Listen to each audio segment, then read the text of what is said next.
Kwa takriban miaka mitano sasa tangu kuchukua usukani kwa mtangulizi wake, kazi ya gavana Mheshimiwa Profesa Peter Nyong'o inaonekana dhahiri sio tu kwa wakaaji wa jimbo hili la Kisumu pekee.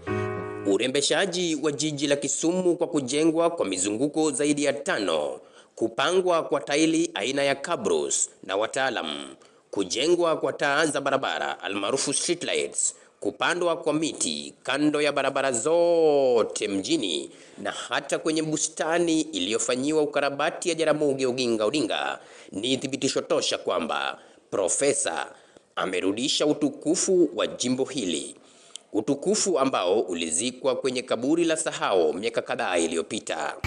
The CBD is sparkling in terms of path roads, common walkways and even the buildings. All the buildings are over 75% given facelift. And Kisumu is really sparkling.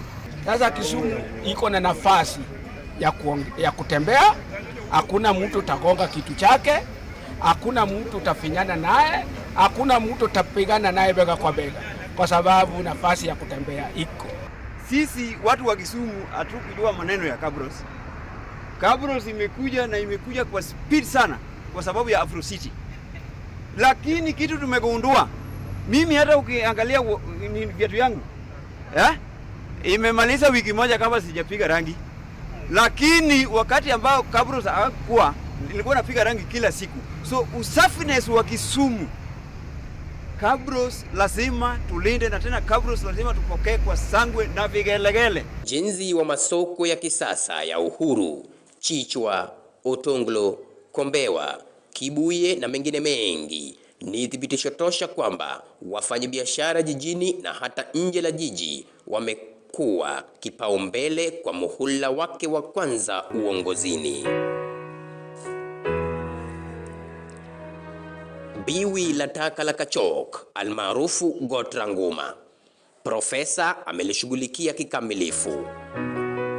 Thuluthi mbili ikiwa ni bustani ya mimea almaarufu the Botanic Garden. It was a big issue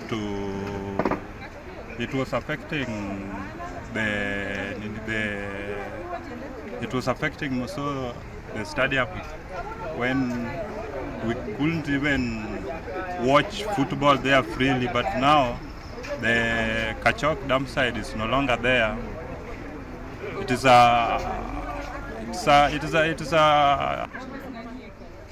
the governor's achievement.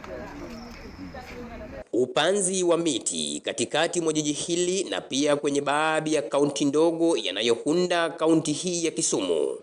Wakaaji wa jimbo hili sasa wanaweza kupata hewa safi, maji safi ya kunywa kutoka kwa kampuni inayosimamia usambazaji wa maji safi na usafishaji wa maji taka, Kiwasco.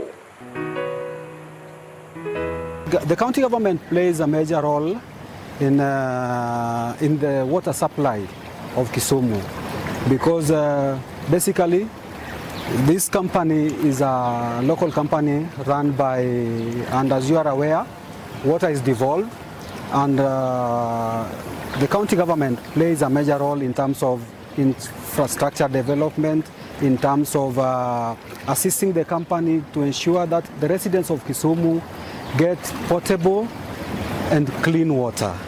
When we looked at Moroni and we looked at Nyando sub-counties, we looked at the areas how we can take water to them, and we made sure that because of the water treatment we have could not be able to go all the way. We looked at the available water sources within those particular 2 sub-counties. And in Nyando, for example, we have done close to 37 boreholes that covers all the 5 wards. And within these boreholes we have done, these are major ones, within 37 boreholes which we have done, covering these 5 wards were completed in 2019. So that was done then.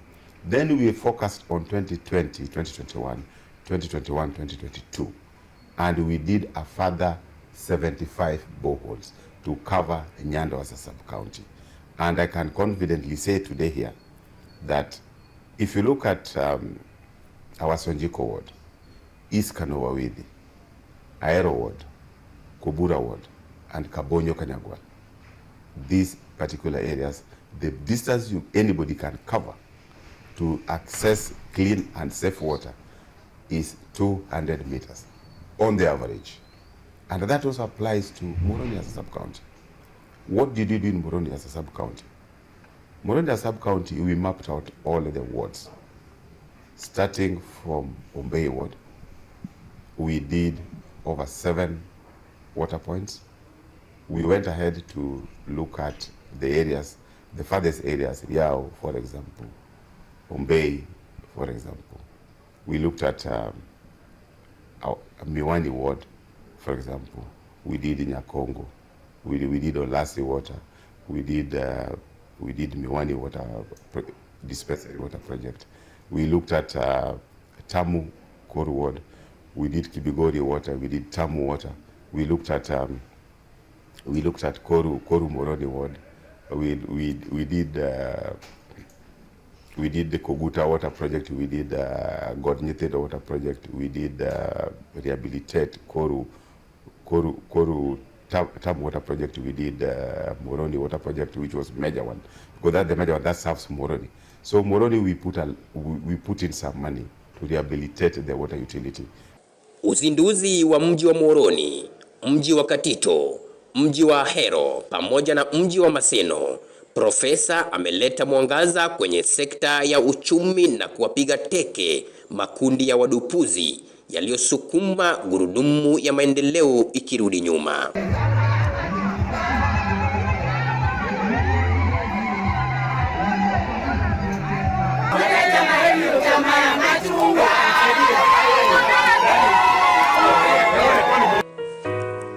Vituo vya afya kufanyiwa ukarabati upya na pia kujengwa kwa zahanati kwenye vituo hivi vya Lumumba, Chiga, Kuyo, kituo cha ugonjwa wa saratani kwenye hospitali ya rufaa ya Jaramogi na pia kuajiriwa kwa madaktari pamoja na wakunga. Since last year we were trained on ICCM, that is the use of phones, and all of us, the entire county, are trained on the use of phone, that is digital life.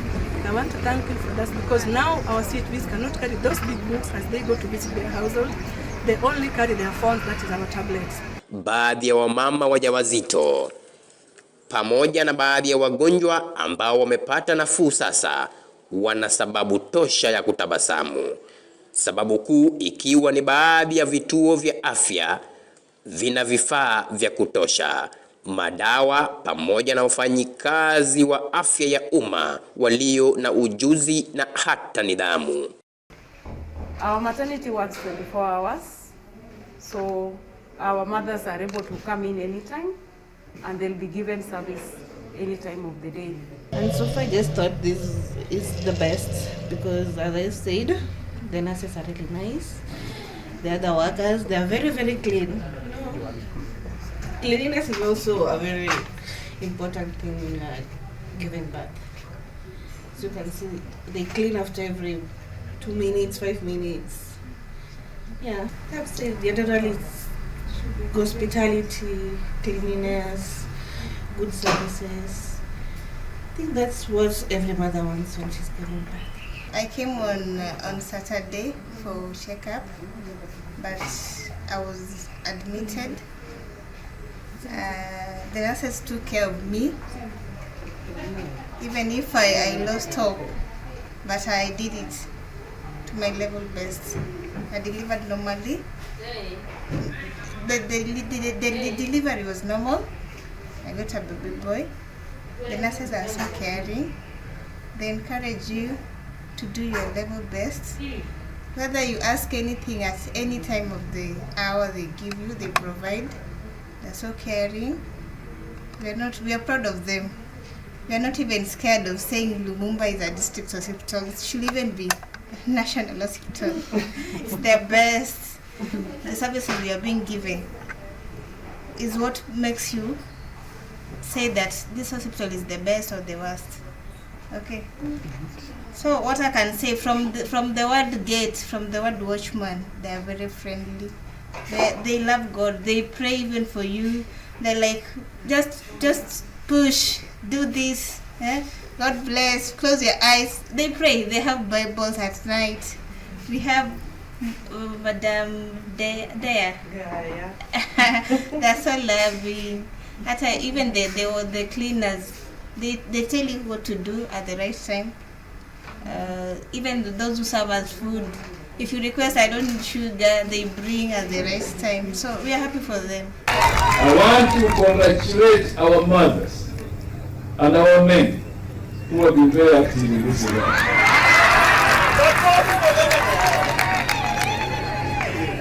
The benefits of the new Facility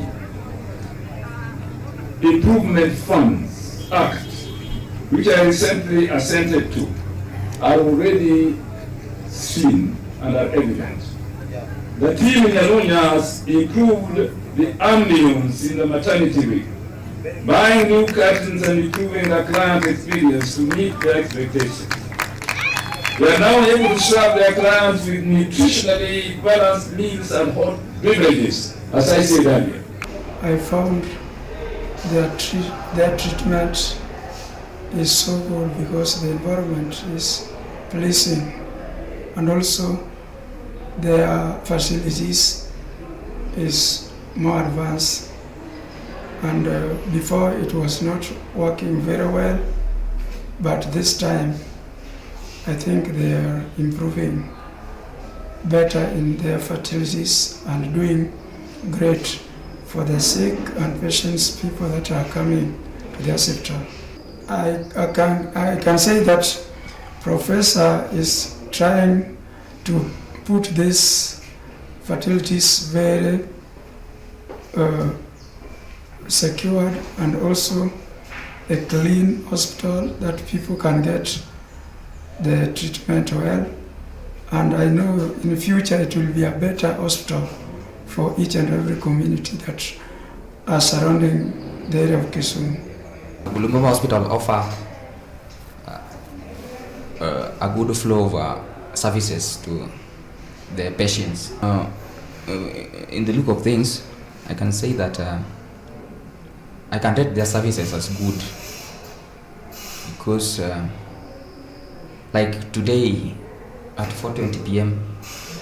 I came here with a headache, and already they have taken my blood sample for the lab. So I'm just waiting for the results so I can seek the appropriate medical attention. Lumumba started as a small facility. It was a health center. Then in 2014 it was gazetted as a sub-county hospital. As it was moving from a health center to a sub-county hospital, then the facility was not of that status. But with the time, having worked with the Kisumu Urban Project, which is under the Kisumu County Government, it was upgraded. So we have, the building was renovated. It was a small building, then it was renovated because it was holding only the outpatient department and a small maternity. But after the renovation, then we have the outpatient department, we have the maternity, we have the accident and emergency department. Now we have a theater and several wards. That makes it have a bed capacity of about 150. So with that, it meant that at least now the facility is at the status that it is required to be as a level 4 facility in the county. So I will always say I want to thank the county government for doing this for Lumumba Hospital. Apart from the buildings, there are equipments that were also brought in, because it cannot be only the buildings. There must be equipments to be able to make the departments be what they are supposed to be. So we also received equipments. Inawezekana Anyang'o mapate 5 tena ama haiwezekani? Wangapi wanasema inawezekana? Hebu nione mikono. Tishtiwe. county government of Kisumu, they employ the technical personnel, right from doctors, nurses, and lab techs. Healthcare workers. Also, the county governments also pay our salaries. Like in this facility, as you see, it's the county government of Kisumu who has made it what people are seeing it is. Originally, it was Kenya Urban Project, but courtesy of Governor Nyong'o has to fast track and speed it up to where now you are seeing it is to this level. The county government plays a major role in ensuring that we have enough staffs for the hospital to run smoothly, and to ensure that the staff are well kept so that we deliver whatever is required for the hospital. As far as you're concerned, you can see our hospital, the standards, even when you come, you feel very comfortable working inside. As far as right now, I'm supposed to apply, but I need to stay because I feel very comfortable in the area. It's very conducive. I come to work knowing very well I'm coming to serve my people because my county has provided me with that kind of environment that I can stay in despite the time. In terms of performance, Nyong'o has done it, and I think that has been the help with the whole team that he has, the directors, the deputies, and everybody. And even if you look like workload-wise, let me say basically in Lumumba, our workload has gone higher because even our patients now see us. I always call my hospital Lumumba public-private. When you enter here, you might think this is urban, but we are a public hospital. Yeah. We are urging our governor to continue supporting us as the Department of Health under the section of nutrition so that we can have more breastfeeding spaces in different markets in this county. So we are very privileged to have our First Lady launch the breastfeeding space because she's our nutrition champion and she supports breastfeeding. Has ready and available access to the highest attainable standard of healthcare.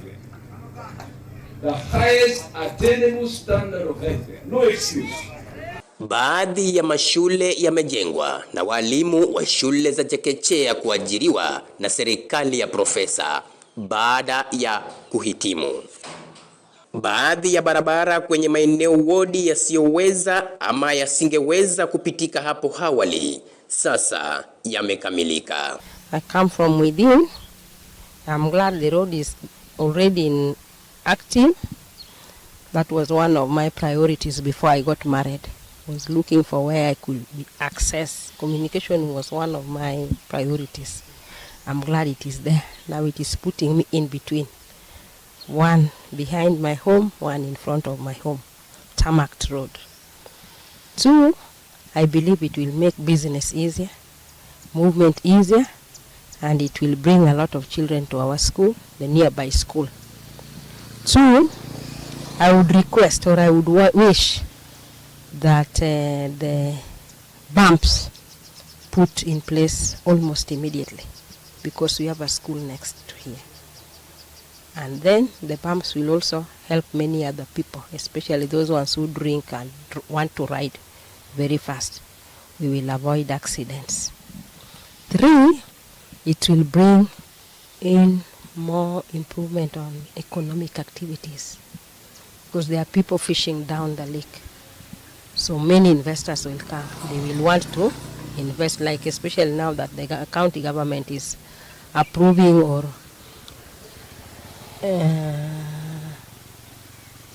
bringing in these fish caging activities. Many people from many other counties will come to do it here. I think it will be a development to the community and to the young boys and girls. They normally want easy ways of moving. So I hope it will bring in more income to the community and to the environment. I would not really want to compare persons and their abilities because they vary. But at least there is a difference. That is what I can say. It has brought a lot that has come to reality. This road was started ways back, but now it has come to reality that it was not just a joke. It was something to be done. Kufunguliwa kwa kituo cha biashara na uvumbuzi cha Rotary kwa vijana wa jimbo hili ni ishara tosha gavana ni kiongozi anayejali maslahi ya vijana na pia kiongozi anayesema na kutenda. Kwenye sekta ya uchukuzi, Mheshimiwa Nyong'o amejenga kituo cha mabasi cha Nyamasaria ambayo pia itasaidia pakubwa katika uendelezaji wa uchumi wa jimbo hili la Kisumu. Kwenye sekta ya sanaa na utalii, ukumbi wa Mama Grace Onyango, kituo kikubwa cha jamii Kisumu, vijana wenye vipaji tofauti wamepata nafasi ya kuonyesha taifa kipawa cha usanii. Kupanuliwa kwa uwanja wa kimataifa wa ndege hapa jijini Kisumu ikiwa ni baadhi ya matunda alizoziandaa Mheshimiwa Profesa Peter Nyong'o. So the focus, as I said, was now on conference tourism or business conferencing. If you have an international airport, that means it's easy to get people to your destination. And that's huge, to get an airport, and therefore easy to get people into the region. We also had big hotels here. The Acacia Hotel, the Sovereign Hotel, the Grand Swiss Hotel. And with these big properties, and now the airport, it wasn't difficult to start to shape the conference destination as a business conference region. So, where did we begin? We began by working with the tourism stakeholders. Tumekuwa na rais wa Mozambique, Joaquim Chissano, amekuwa hapa kwenu siku kadhaa, na watu Mozambique wamefurahi sana the way Kisumu has hosted their former president Joaquim Chissano. Si mnatosha jamani? Hapa pia tumekuwa na yule aliyekuwa rais wa Seychelles, Danny Fo, amekuwa hapa karibu siku 3, na Kisumu has been able to host marais wa hiyo level. Na pia tumekuwa na Prime Minister wa Gabon. Ndege imetoka Libreville kule Gabon na ikakuja direct Kisumu International Airport. Na tumeweka historia sababu sasa hii airport yenu hapa tumeipanua. Ukienda airport utaona imepanuka mara 2 with a complete modern arrivals lounge and a complete modern departure lounge. Mheshimiwa Achi Alai Ojanyi ni waziri wa utalii, sanaa, spoti na utamaduni. You know, tourism is about connectivity. So I've talked to you about the airlines, and they're all here. Kenya Airways, Jumbo Jet, flying out, and 748 flying out of Jomo Kenyatta International Airport. And then from Wilson Airport, making sure that I can also attract people who live on that side of town in Nairobi. So we have Renegade and we have Safari Link. And so every hour, and my office faces the airport, every hour I have a carrier in the skies. There's an airline coming in or there's one going out. And you know, now we have the Jomo Kenyatta International Stadium, brought by His Excellency the President, with our governor lobbying for it. It's an international stadium. We hosted Afri-Cities there. But now you will see over the next 5 years, we will have a lot of international fixtures, a lot of regional fixtures, and a lot of local fixtures. So it was one of the President's agendas that he would open up stadiums around the country. And we're very excited in Kisumu and very lucky to have it in our first 5-year term. And we're also working on Moi Stadium, which is the county's one. So depending on budgets, you get a budget, and each year we are working on it. So we focused on business conferencing. Again, like I said, because there's an airport, because there's connectivity, good road infrastructure, creating all this LVTA system, and saying that let's put that first down and then now concentrate on the culture, the tourism sites, because that needs money, purpose for that. So as I move into phase 2 of this administration, when the governor is back, we want to focus on developing, for example, Kitmikai substantially, and we've put a very big budget behind that. The common mama, Mboga on the road, is alive and well. They're not interested in long stories. Can you show us what you've done? And so the governor is campaigning and just showing his projects across all the 7 sub-counties. There's no need talking. Don't say, I will be. No. In my first 5 years, I have built your stadium. In my first 5 years, I began work on a convention center. Now that's to do with my docket. In the first 5 years, we have been active in culture, in sports, and you have seen it. You know, people are not interested in words. Show us the work, and that's what he's doing. And so, whether government machinery or just departmental work, you have your work to show. And our governor is going around meeting the people, but also it's really about, I've done this, which you can see, and I now want to do this, if you grant me that opportunity. Kando na kuwa gavana wa jimbo la Kisumu, Profesa Peter ni moja kati ya viongozi barani Afrika wanaoheshimiwa kwenye nchi za ng'ambo. Inakumbukwa kwamba gavana Nyong'o alialikwa kama mgeni wa heshima na Marekani Bwana Steve Cohen kuhudhuria sherehe za kumbukumbu ya marehemu Waziri Tom Mboya kule jijini Memphis, lililoko kwenye jimbo la Tennessee nchini Marekani. Akiwa Mwafrika wa kwanza kuhudhuria sherehe hizo, alikotakikana pia kuchukua nafasi ya marehemu Tom Joseph Mboya. Kando na hayo, profesa alikutana na wawekezaji mashuhuri nchini Marekani wa jimbo la Tennessee, Bwana Joe Towns. Baadhi ya sababu kuu yanayochangia pakubwa kwa ukuaji wa jimbo la Kisumu kiuchumi hivi leo. Yote ameyatenda kwa muhula wake wa kwanza. Je, akipewa muhula nyingine? Profesa Peter Nyong'o wa Setimo wa Doktimo.